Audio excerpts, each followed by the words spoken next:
kemasan, desain sendiri, jual lewat online. Mungkin bisa jadi keripik rasa jengkol, Ya, keripik rasa angin, kaos kaki basah. nah, hebat. Lanjut aja.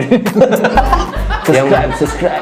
Got this, I will not quit. Man, I'm all in, ballin' on a budget. Man, I'm stalling, crawling, cause I'm nothing, but I'm all in, calling. I'll be something, yeah, I'ma get it now. You can leave if you don't like it. Say it out loud, you believe it.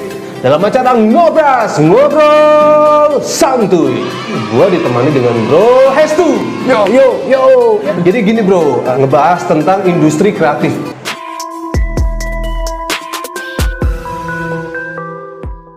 Tentang industri kreatif saat ini.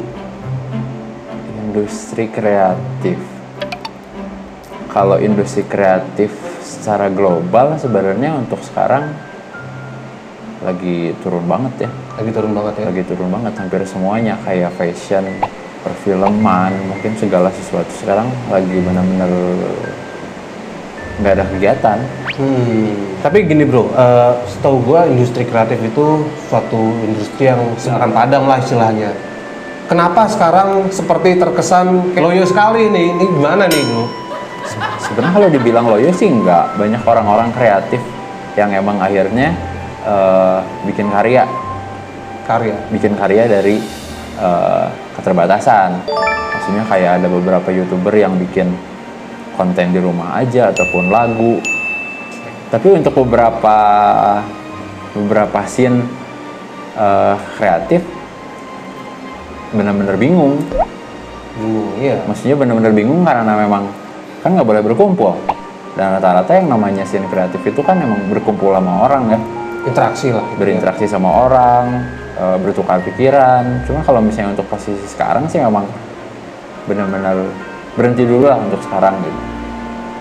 Kayak lu kan orangnya kreatif banget nih. Asik. Menyikapi keterbatasan seperti ini, apa yang lu lakukan untuk bisa eksis tetap bertahan di saat seperti ini?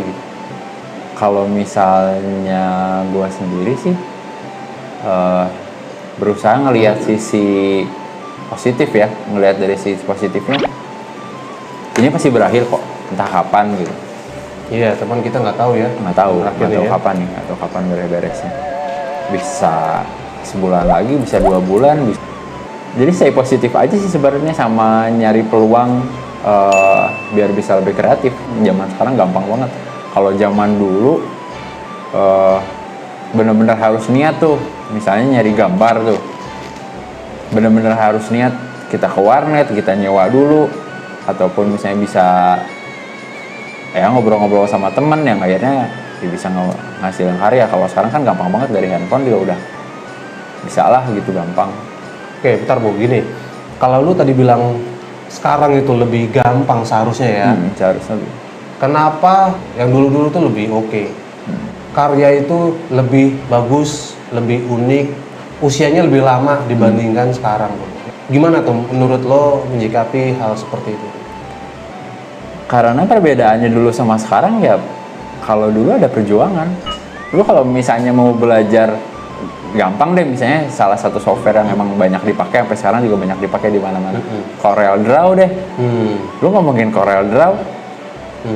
Kalau dulu lu harus bener-bener sama orang yang ahli, lu belajar. Kayak misalnya lu pengen main gitar, lu pasti nongkrong sama orang yang emang jago main gitar. Betul. Nggak akan bisa. Kalau misalnya sekarang gampang, orang tinggal tutorial cara main gitar, udah keluar. Nggak ada perjuangannya apa gitu. Sorry ya kalau misalnya nggak berarti zaman sekarang bisa dibilang lebih mudah dan bisa dibilang lebih jago, tapi nilai esensial dari solidaritasnya menurut gua ya kurang gitu ya. Mungkin balik lagi ke tipikal anak-anak zaman dulu sama sekarang tuh beda bro. Iya. Kan kalau dulu kan memang ya karena keterbatasan, jadi mau nggak mau kan itu berjuang dengan semangat yang tinggi gitu kan. Nah kalau anak-anak sekarang kan lebih gampang mendapatkan sesuatu, ya lebih mudah juga puas terhadap sesuatu. Zaman sekarang itu bro, semakin tinggi dengan arus pergerakan, tapi itu juga harusnya diimbangi dengan kualitas bro. Sekarang gampang memproduksi, gampang untuk mendistribusi, tapi kualitinya kemana? ya sama. Iya, kan? ketahanan atau sustainable-nya sih Nah, itu dia. si brand. Misalnya orang zaman dulu gitu ngebangun brand, ada salah satu seniman gitu, dia memang keren banget gitu, dia dari dulu dan dia stay anonymous dan emang nggak orang juga nggak tahu siapa dia tuh, siapa nggak tahu gitu. Itu memang bertahan gitu. Mau bertahan ya. Itu memang bertahan banget gitu. Beda sama yang sekarang bener-bener apa ya, bisa dibilang jiplak juga nggak juga ya. Enggak juga. Mereka juga punya karya juga, mungkin lebih bisa dibilang si karyanya tuh nggak mentok di satu unsur. Iya, penuh perjuangan. Penuh Sekarang perjuangan. gini, industri kreatif itu sekarang dipandang bisa meningkatkan perekonomian. Entah itu industri kreatif periklanan ataupun segala macam, banyak lah ya kalau kita bicara tentang industri kreatif tuh. Seperti yang udah kita bahas sebelumnya, bahwa industri kreatif itu harusnya lebih berinovasi. Mungkin kalau memang inovasi itu terus dijalankan, tidak buntu, gua rasa industri kreatif nggak akan mati atau mungkin nggak akan slow down. Apalagi dengan keadaan seperti ini, sebenarnya industri kreatif itu tetap bisa berjalan. Bener kan bro? Selama manusia hidup, industri kreatif itu bakal terus berjalan dan bakal terus berkembang dimanapun kondisinya. Sudut pandang lo terhadap kondisi seperti ini supaya kita lebih tetap menjalankan industri kreatif di rumah atau mungkin di tempat-tempat tertentu yang memang saat ini menjauhi kerumunan. Sebenarnya kalau misalnya untuk zaman sekarang nih ya, untuk zaman sekarang ada beberapa aplikasi, apalagi sekarang mungkin kalau Google terlalu umum, semua orang tahu lah gitu Google.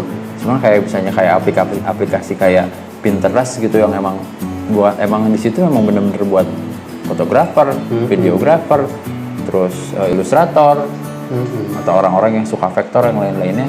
Di situ dia bisa tetap munculin sesuatu gitu. Sesuatu itu nggak harus selalu memang berhubungan sama kondisi sekarang. Sekarang sih memang iya kondisinya lagi corona lah, ini itu. Tapi kalau bisa sih orang-orang yang kreatif gimana pun caranya dia harus ngebuat orang lain lebih positif. Gitu. Bukannya kita tidak kritis. Boleh kritis, boleh. Apa-apa, silahkan mau kritis terhadap pemerintah, kritis terhadap masyarakat, kritis terhadap ini dan itu boleh. Cuman mungkin kalau misalnya bagi-bagi pelaku kreatif, yang seharusnya yang dibangun tuh semangatnya. Soalnya kita juga nggak tahu nih corona beresnya kapan. Bisa sebulan, bisa 2 bulan. Iya betul. Jadi gue juga ini bro ya, agak sedikit risau. Dimana gue berpikir nih bro, industri dan kreatif, gue pengen menciptakan sesuatu yang bisa diproduksi sendiri gitu. Contoh, tetangga gue bikin keripik. Bisa lo bayangin, keripik dia bikin di rumah, diproduksi sendiri, bikin kemasan, desain sendiri, jual lewat online. Positif banget kan? Positif banget. Gimana bro, ada ini nggak masukan buat gue untuk memulai suatu usaha kreatif ya? Seperti itu deh, contoh gimana? Kalau misalnya untuk membuat sesuatu gitu ya, keripik boleh. Ataupun misalnya mau... Itu kan pakai desain juga bro? Ya. Biar lebih menarik kan? Bukan soal keripiknya, tapi apa yang membedakan keripik lu sama yang lain. Betul. Mungkin bisa jadi keripik rasa jengkol. Ya. Bisa jadi keripik rasa angin, ataupun rasa kaos kaki basah.